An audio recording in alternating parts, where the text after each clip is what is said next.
मित्रों नमस्कार, मैं राहुल कुमार राहुल स्टडी 91 पर आप सभी लोगों का स्वागत करता हूं। मित्रों आज हम वर्णमाला पढ़ेंगे, लेकिन उससे पहले हमने आप लोगों को हिंदी का उत्पत्ति और विकास बताया है, हिंदी का उद्भव बताया है, उसके बाद हिंदी का जननी बताया है, आदि जननी बताया है। उसके बाद आप लोगों को उसके बाद बताया है उत्तर प्रदेश की राजकीय भाषा क्या है, प्रथम क्या है, दूसरी क्या है, और सुप्रीम कोर्ट हाई कोर्ट की राजभाषा क्या है, और 343 से 351 तक उसमें क्या उल्लेख किया गया है। ये सब विस्तृत व्याख्यान जो है पिछले वीडियो में दे दिया गया है। जिस मित्र को ये वीडियो अगर देखना होगा वो इस चैनल को सब्सक्राइब करेगा। उसके बाद आप लोग प्ले लिस्ट में रखा गया, उसके बाद आप लोग देख सकते हैं और एक अच्छा सा नोट्स तैयार कर सकते हैं। अगर जो विस्तृत नोट्स आप तैयार करना चाहते हैं तो राहुल स्टडी 91 पर आप लोग जरूर जुड़े रहें और बने रहें।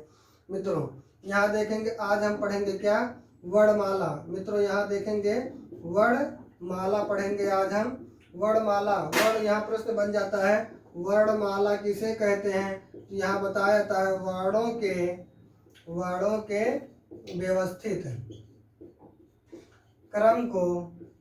व्यवस्थित क्रम को वर्णमाला कहा जाता है।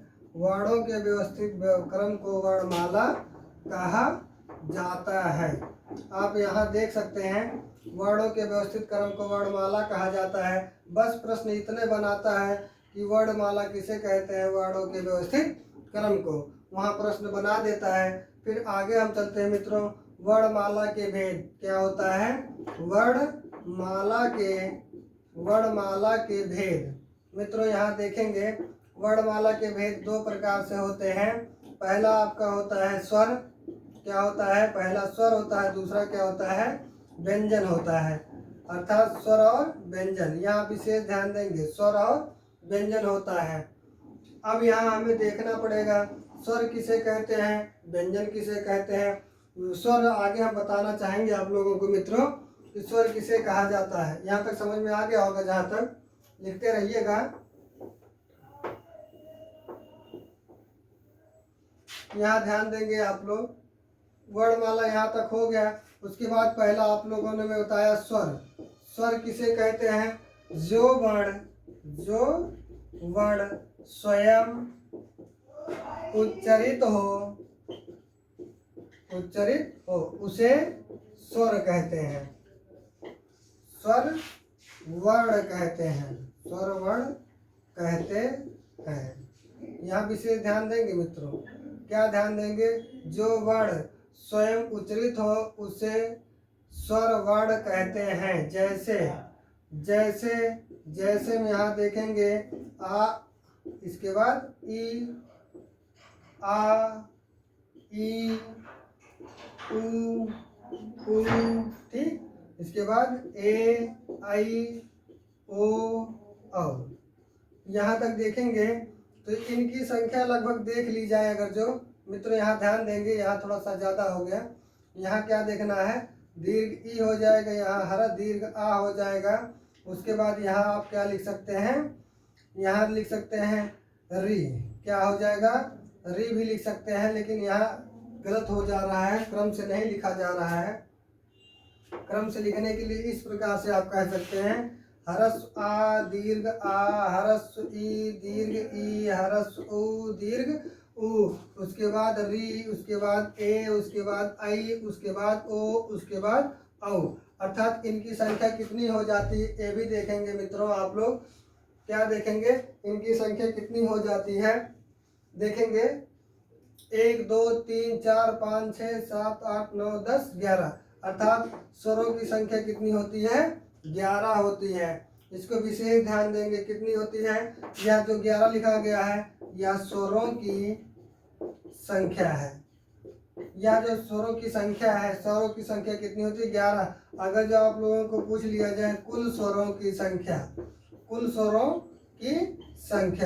आप विशेष ध्यान देंगे मित्रों, कुल स्वरों की संख्या कितनी होती है, 13 होती है। अब इसमें कौन कौन से जुड़ जाते हैं आप जानते हैं, अंग जुड़ जाता है, उसके बाद आ, अंग को ही अनुस्वार कहा जाता है मित्रों, अनुस्वार कहा जाता है। उसके बाद आहा को क्या कहा जाता है, विसर्ग कहा जाता है। इस प्रकार से आप ध्यान देंगे।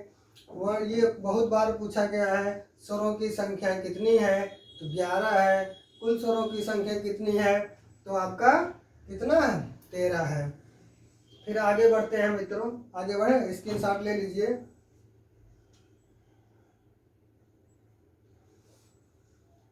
मिटा रहे हैं।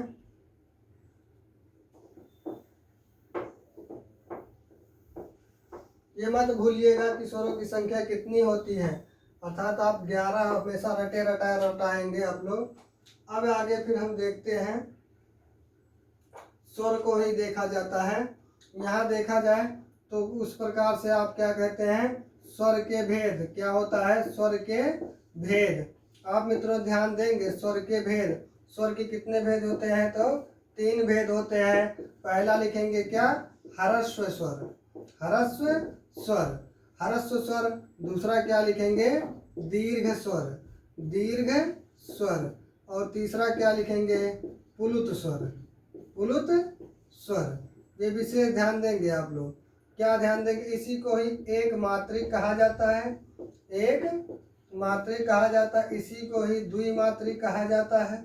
मित्रों यहाँ ध्यान देंगे, द्विमात्रिक कहा जाता है, इसी को भी क्या कहा जाता है, त्रिमात्रिक कहा जाता है। मित्रों यहाँ ध्यान देंगे, क्या ह्रस्व स्वर को एक मात्रिक भी कहा जाता है, दीर्घ स्वर को द्विमात्रिक भी कहा जाता है, पुलुत स्वर को त्रिमात्रिक कहा जाता है।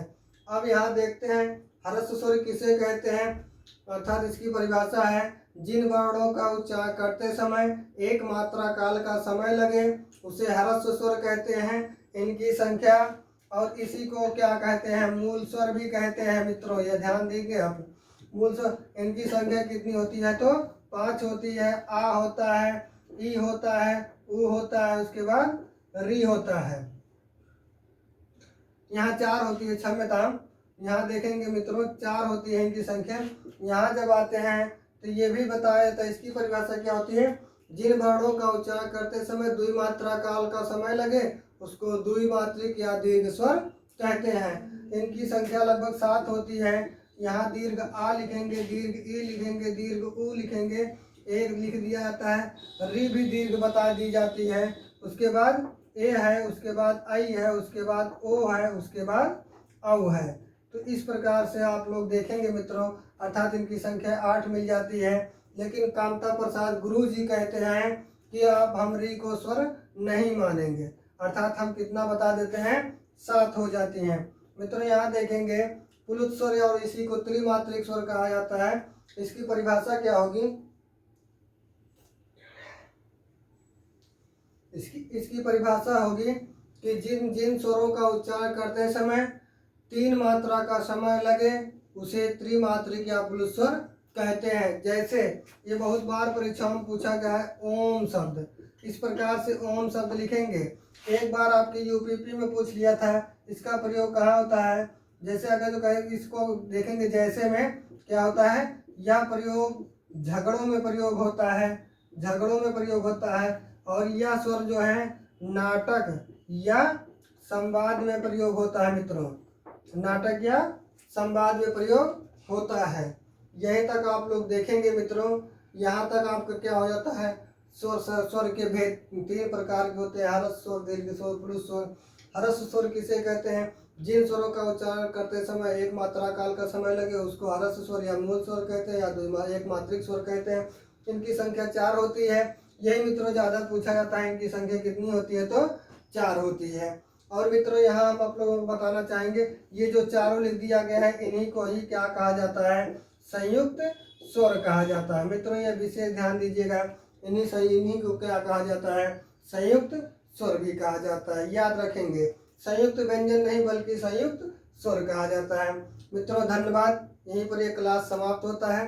अगर जो आप लोगों को अच्छा लगे तो आप लोग ज़्यादा से ज़्यादा शेयर करें और चैनल को लाइक करें। धन्यवाद मित्रों।